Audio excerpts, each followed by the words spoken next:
Coming up next on Newswatch. Lunch was different today in federal Hawkins schools.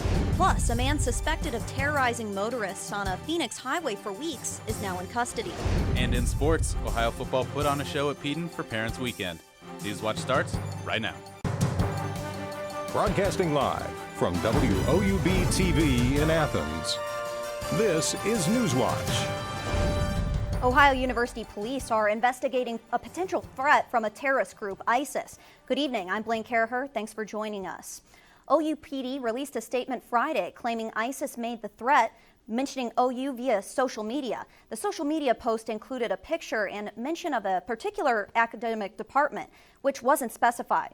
OU Police Chief Andrew Powers says he believes the risk is low at this time. Federal and local authorities are investigating. To read Chief Powers' email, go to woub.org. And another sexual assault is reported on OU's campus, making it the sixth attack this semester. Police are not releasing many details about the case, but did say the alleged attack occurred at Perkins Hall Saturday night. Also today, the Association of American Universities released a study showing sexual assaults on college campuses are not uncommon. According to the study, 1 in 4 undergraduate women report being sexually assaulted. More than 150,000 students from more than 24 universities participated in the study. The study says alcohol and drugs are important risk factors when it comes to campus sexual assaults. And today marked the first time all federal Hawkins students received free milk. The Superintendent George Wood says the Federal Hawkins General Fund will cover the expense. Federal money cannot be used for a giveaway. After crunching the numbers, Wood says annual costs will not go above $9,100. 2 years ago, the school district started a free lunch program for all students. This includes a hot lunch and milk. Until today, students who brought their lunch had to pay for their milk. Wood says this is just one more way to enhance students' experience. Our goal is to have a free public education for every kid. We don't charge school fees. We don't charge for breakfast. We don't charge for lunch. Now we don't charge for milk. I'm trying to find every way we can to live up to that great American mission of a free public education for kids. Because right now, the program allows for each student to choose between chocolate and regular milk. Wood has considered doing away with chocolate milk because of the amount of sugar. No decision has been made, and the board will bring up the matter at a future meeting. For the second time on homecoming weekend, Ohio University alumni will be able to tour their old residence halls. The halls will be open on Friday, October 9th at 6 p.m. All alumni must pre-register if they hope to tour their dorms. To register, visit Ohio University's website. The pre-requested dorms will be open and staffed. While a room may be open for viewing, it is not guaranteed that specific rooms can be opened, as students are currently occupying them for the school year. And another change this homecoming weekend, the parade route. WOUB reporter Bianca Hillier will have more on that story on tomorrow's night's Newswatch. And Athens City Council will meet this evening to discuss ordinances concerning Halloween weekend.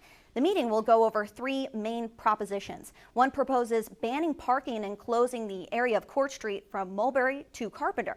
The second calls to suspend enforcement of the Athens County Code section on unnecessary noise. This is due to the scheduled musical performances that will go later into the evening. The last ordinance calls for the allowance of vending machines in designated areas. All of these ordinances would be in place for Halloween weekend only. And although there are concerns for fracking in the U.S. Environmental Agency approves Ohio's Class 2 injection well program, calling it a quote, good quality program. EPA issued a final report on September 8th of a review of the program. Class 2 injection wells are used to dispose fluids during the production of oil and natural gas. EPA examined 29 injection wells, including wells in Athens County, Troy Township. The review found the state program meets 9 different criteria relating to permitting injection wells. And Point Pleasant, West Virginia hosted an interesting kind of festival this weekend. Now, WOEB's Allison Ginn, she was there and she joins us now. Allison, what'd you see this weekend? Well, Blaine, thousands of people flocked to Point Pleasant this weekend to celebrate a local legend. It was the 14th annual Mothman Festival, and it's more than just a tale because this winged creature is what brings the community together. Crowds of people, colored tents, and costumed characters fill the streets of Point Pleasant, West Virginia. It's all centered around a local legend, the Mothman. The atmosphere is awesome, and the Mothman is probably one of the coolest legends that's out there right now. According to the legend, the Mothman was seen in Point Pleasant between November 1966 and December 1967, the day the Silver Bridge collapsed, killing 46 people. It is said he appears to warn people of disasters, and it's this story that attracts people from near and far to the Mothman Festival each year. This is just my first time, and I've always wanted to come. It's brought a lot of people in town that normally wouldn't be here, and the biggest festival we have each year. Jeff Wamsley is the curator of the Mothman Museum, and he says that the festival has been good for tourism, the community, and the economy. The tourism has skyrocketed. You know, people come here from all over the world, and so that's been a big thing. I've just noticed every time I've come down here, the downtown just revitalized more and more new shops, and it's just really brought us all together. The festival is not only a rallying point for the locals, it has given the small town of Point Pleasant an identity as well. And the weather for the Mothman Festival was great, and that's continuing into today. Right now it is 70 degrees outside. We do have a mix of sun and clouds. Winds are northeast at 5 miles per hour. Looking around the region, temperatures are in the 70s and upper 60s. We have 71 in Newark, 70 in Cambridge, 77 in Ripley. Then if you see Marietta, 69 and 68 in New Martinsville. Now, looking overnight tonight, temperatures will be starting out in the 60s at 7 p.m. with those partly cloudy skies. Then midnight dropping to 57 degrees, but that mix of clouds just stays around. Then by 7 a.m. tomorrow morning, 53 degrees, so a chilly start to your day, but it looks like those temperatures will start to be warming up as we head into the afternoon, and I'll have more about that in my extended forecast. All right, thanks a lot, Allison. Look forward to seeing you later.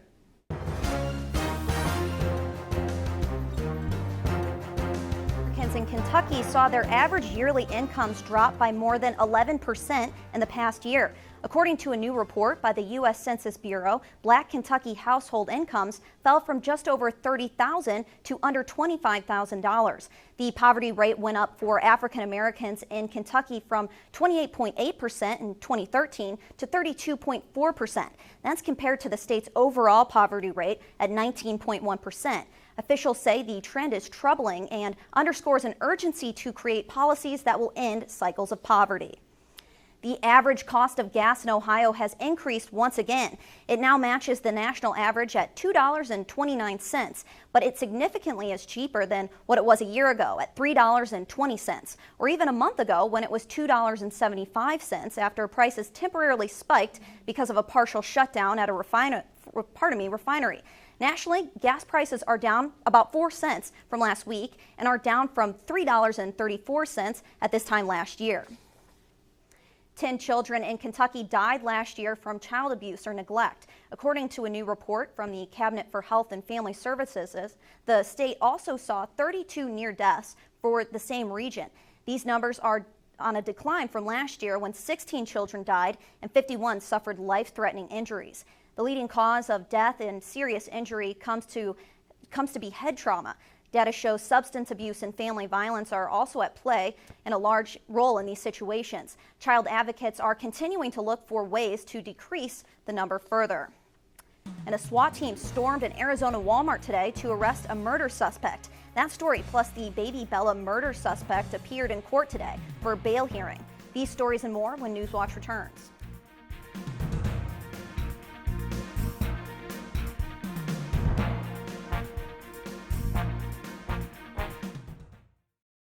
I decided to do a planned gift because I want to ensure that PBS will be around for my grandchildren and hopefully great-grandchildren. I would hope that others, when doing their estate planning, would include their PBS station.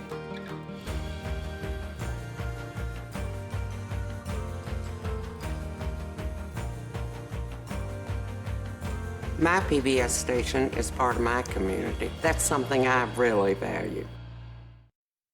Ohio University students really have a huge sense of pride in our campus, in our school, and in our education. People don't come to Ohio just to go to college. They come here to become a Bobcat. It's a really unique atmosphere. Bobcat pride is having that natural camaraderie. Bobcats are just happy to be Bobcats. My favorite time of year at Ohio has to be homecoming. When the alumni come back, you can see that the love of this university doesn't fade. Once you're a Bobcat, you're always a Bobcat. The student body here at Ohio University absolutely is a family. The students support one another. You become this unit, this big, friendly family unit. There's this connectedness. You feel a part of something. Driving in on the highway and just seeing the red bricks and the trees again, it's just like coming back home. There's great students, great professors. You just walk around campus and think, oh my gosh, I can't believe I go here. I feel like I matter in the community, and I feel like I matter here at Ohio University. It's home. Athens is home. My professors really care. They care about my grades, they care about my opportunities, they care about my experiences. They want me to succeed. They give those opportunities to the students. My professors have been extremely approachable. Literally, their door is always open. You can go to them with pretty much anything. Everyone knows your first and your last name and where you sit in the classroom. I really never feel like I'm being talked down to or just being taught material. I always feel like I'm having a conversation. And they want to share those opportunities and those experiences with us.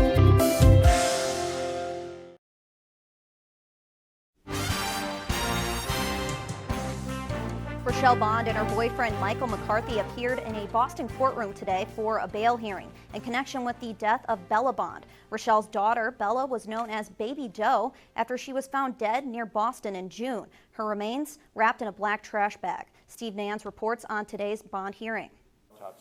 Emotions ran high in a Boston courtroom during a bail hearing for Rochelle Bond and her boyfriend Michael McCarthy, both charged in connection with the death of Rochelle's daughter, 2-year-old Bella. You rotten hell! You f***ing rotten hell! Before Bella was identified, she was referred to as Baby Doe after her remains were found wrapped in a black trash bag on the shore of the Boston Harbor. McCarthy was charged Friday with murder and was denied bail. Bond was charged as an accessory to murder after the fact. She's being held on $1 million bail. Both pleaded not guilty. She went to her daughter and picked her up, and she told police that she knew at that moment that her daughter was dead. She asked Mr. McCarthy what he had done, and he did not tell her, but he said she was a demon anyway. It was her time to die.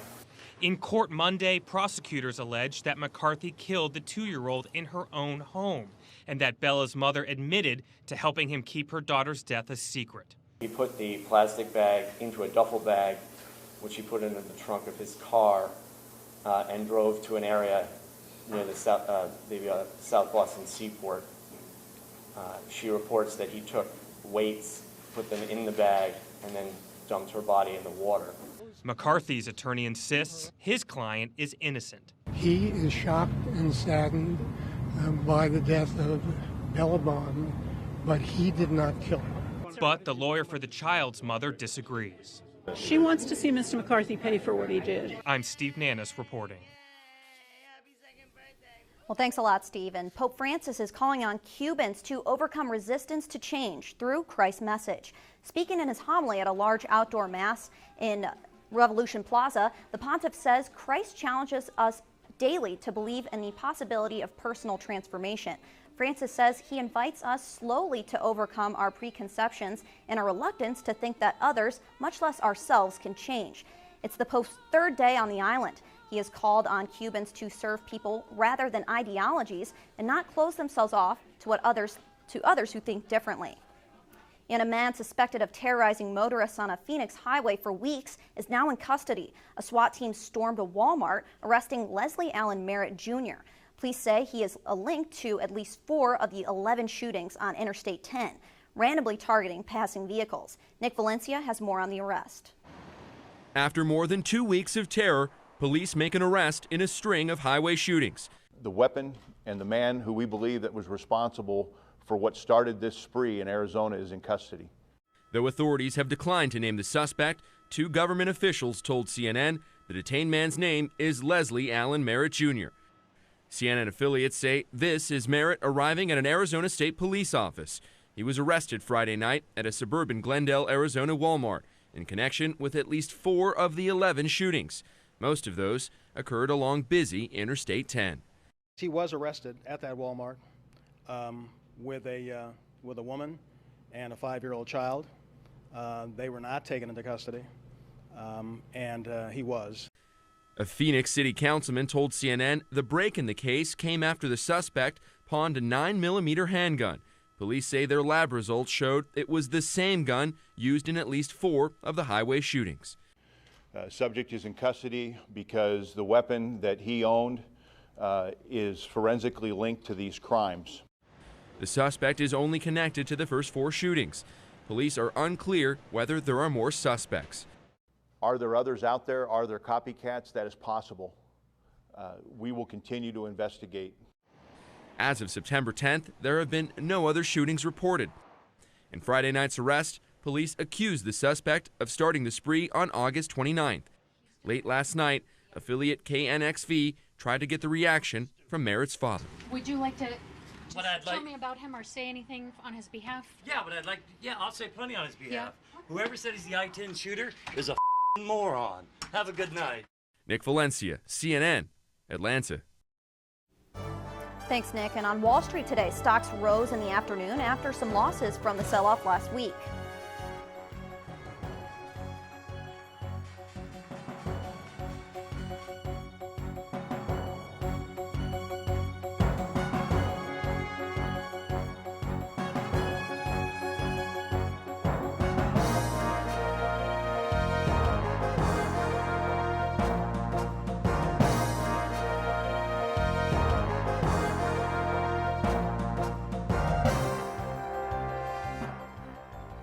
Parents of high school students can be taking steps to ease the burden of college costs before acceptance letters arrive. That story still ahead. And we've had plentiful sunshine today and warmer temperatures.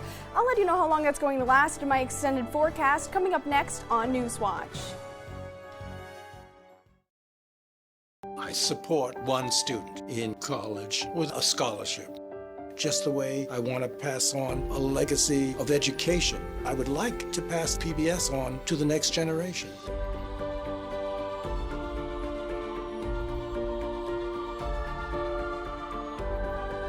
I like to think that PBS is concerned with our soul.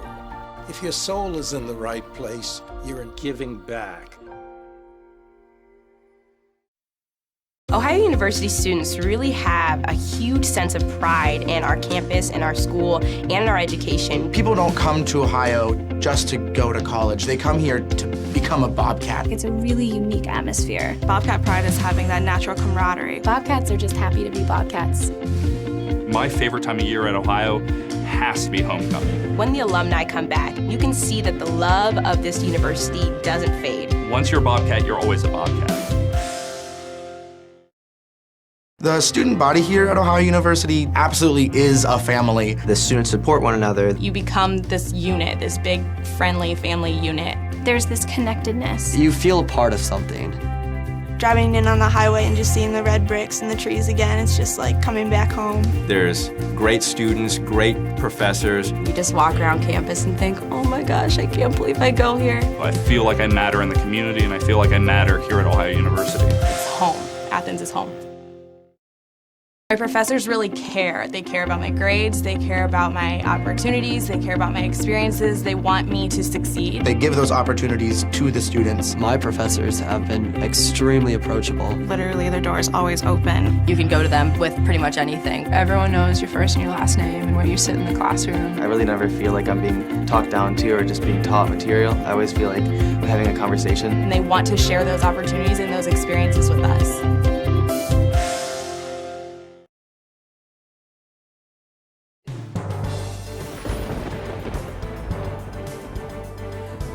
Welcome back to the Newswatch Weather Center. I'm Allison Gens. Right now it is 70 degrees outside. We do have a mix of sun and clouds, and our wind is northeast at 5 miles per hour. Looking around the region, temperatures are in the low 70s to upper 60s, 60 in New Lexington, then 77 in Ripley, as 72 in Ironton, then 68 in New Martinsville. Now, overnight tonight, temperatures dropping into into the lower 50s or upper 50s, 57 by midnight, then 53 tomorrow morning. So looking at some of what you can look forward to this week, plentiful sunshine, also some seasonable temperatures as well. Now, our almanac for today is showing that we are pretty much on track for our average. We have 77 was our high, our normal is 75 for this time of year, our low 50 this morning, 53 is for our average. Our sun will set around about a half hour after our show, or excuse me, about an hour after our show at 7:27 p.m.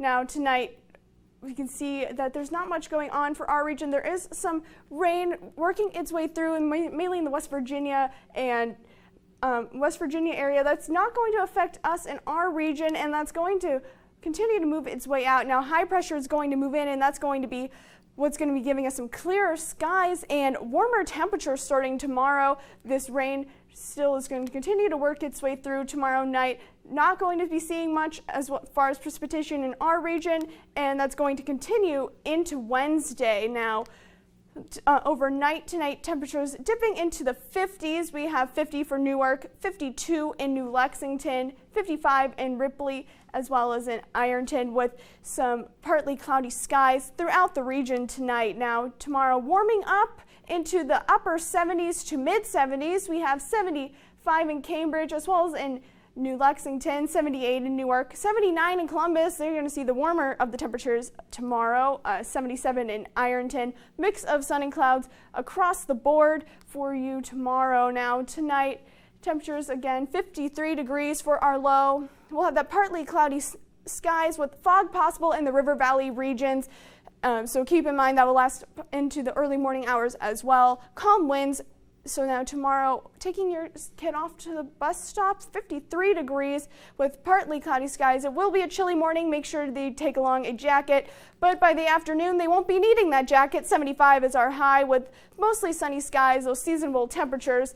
Like I mentioned before, winds northeast at 0 to 5 miles per hour. Looking at your 7-day forecast, sunny skies, a mix of sun and clouds for the week with temperatures in the upper 70s. So it looks like we have a good week ahead with a little chance, no chances of rain, Blaine. Well, thanks a lot, Allison. And families with college students are already navigating the cost of tuition and textbooks for the fall semester. And that's not always easy. Karen Kafa has tips on how to save. Families of students already on campus aren't the only ones who should be thinking about and talking about college financial aid. Have a conversation, be open, be truthful and honest about what's realistic, what you want to do, what your heart's set on, but do it early and really think about it and make decisions as a family. Mary Morris of the College Savings Foundation says it's never too early to have those types of honest conversations, even though parents may feel like they want to protect their children from family finances. The conversation doesn't necessarily have to include a household's hard numbers, but can touch on some broader ideas. Think about what you want to do when you come out of college and how much money you're likely to make, and let that be your guide on how much debt maybe you're willing to take on. High school juniors and seniors should read into the specifics of federal and private loans, especially the terms of repayment. A lot of students really don't understand what they're getting themselves in for, and it is a long-term commitment. So be careful. That research can be crossed off the checklist before a student makes a final commitment, so families can move past the question of where to get funding, turn the focus to planning how they'll pay it back. For Consumer Watch, I'm Karen Kafa. Thanks a lot, Karen. Now over to Sean with sports.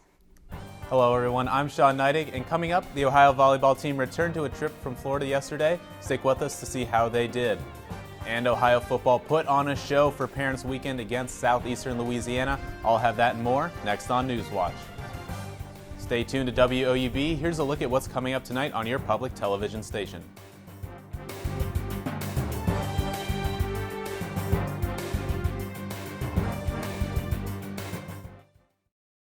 My granddaughter is named June Elizabeth, but I call her Junebug. My hope is to teach her about kindness and about the love of animals and nature. I want Junebug to have the same opportunities I had by watching PBS. My husband and I feel so strongly about our PBS station that we've included them in our estate plan. PBS is part of our values, and we want to pass it on to the next generation. Ohio University students really have a huge sense of pride in our campus, in our school, and in our education. People don't come to Ohio just to go to college. They come here to become a Bobcat. It's a really unique atmosphere. Bobcat pride is having that natural camaraderie. Bobcats are just happy to be Bobcats. My favorite time of year at Ohio has to be homecoming. When the alumni come back, you can see that the love of this university doesn't fade. Once you're a Bobcat, you're always a Bobcat. The student body here at Ohio University absolutely is a family. The students support one another. You become this unit, this big, friendly family unit. There's this connectedness. You feel a part of something. Driving in on the highway and just seeing the red bricks and the trees again, it's just like coming back home. There's great students, great professors. You just walk around campus and think, oh my gosh, I can't believe I go here. I feel like I matter in the community, and I feel like I matter here at Ohio University. It's home. Athens is home. My professors really care. They care about my grades, they care about my opportunities, they care about my experiences, they want me to succeed. They give those opportunities to the students. My professors have been extremely approachable. Literally, their door is always open. You can go to them with pretty much anything. Everyone knows your first and your last name and where you sit in the classroom. I really never feel like I'm being talked down to or just being taught material. I always feel like I'm having a conversation. And they want to share those opportunities and those experiences with us.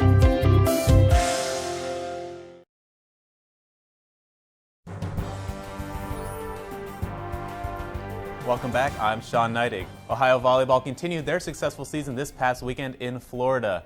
The team had 3 matches this weekend and needed only 4 sets in each to beat Florida Atlantic once and Florida Gulf Coast twice. The Bobcats beat the FAU Panthers 3-1 in their first match on Friday. The win was also Coach Dean Webb's 400th career victory. After that win, Ohio took on FGCU later Friday night, again winning 3-1. On Saturday, the Bobcats again played FGCU and won 3-1. Jamie Kosorik led the match with 18 kills and had 9 digs. The Bobcats are back in the combo Friday and will take on Bowling Green at 7. Bobcat football hosted the Southeastern Louisiana Lions at Peden for Parents Weekend and won 35-14. There was a 1-hour lightning delay in the fourth quarter, but the quick rain shower didn't wash out the Bobcats' offense. Quarterback Darius Vink threw for a career-high 327 yards and threw 2 touchdowns. Running back Pappy White also had a huge day as well, with 132 total yards and scored his first 2 touchdowns as a Bobcat. A 67-yard TD pass from Vic to Brendan Cope with 6 minutes left in the game secured the game for the Bobcats. It is the first time since 2012 that the Bobcats have started off the season 3-0. The Cleveland Browns pick up their first win of the season yesterday, 28-14 over the Tennessee Titans. Johnny Manziel opened the game with a 60-yard touchdown pass to Travis Benjamin on his first pass that put the Browns up 7-0. Benjamin took a punt 78 yards to the house and added another touchdown catch in the fourth quarter. Running back Isaiah Crowell scored the other Cleveland touchdown. The win was Johnny Football's first career win as an NFL starter. And the Cincinnati Bengals continued their quest for a perfect season with a 24-19 win over the San Diego Chargers. The Bengals led wire to wire, but the Chargers made it interesting late. With 4 minutes left, Phillip Rivers connected with Malcolm Brown on a 40-yard touchdown and cut the lead to 24-19. Chargers forced the Bengals to punt and got the ball back with a chance to win it, but with 53 seconds left, Rivers' pass was intercepted by Bengals linebacker Vincent Ray and sealed the victory for Cincy. And I'm Sean Neidig. That's it for sports. Back to you, Blaine. Well, tomorrow, 75 degrees as our high with a mix of sun and clouds, then temperatures in the upper 70s for the rest of the week. And now back to you, Blaine. All right, well, thanks a lot, Allison. And that does it for our broadcast this evening. Thanks for watching. I'm Blaine Carahur. Stay tuned to the PBS NewsHour coming up next. Remember, you can find the latest news anytime you need on our website. Have a great night.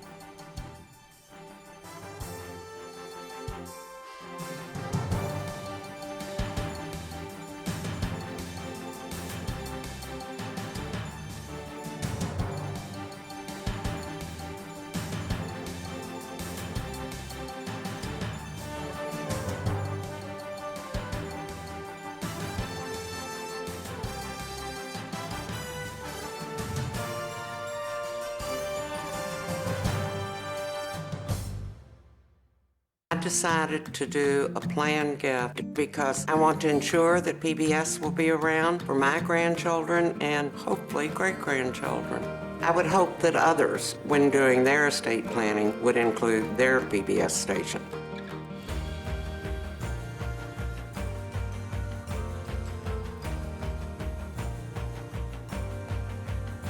My PBS station is part of my community. That's something I really value.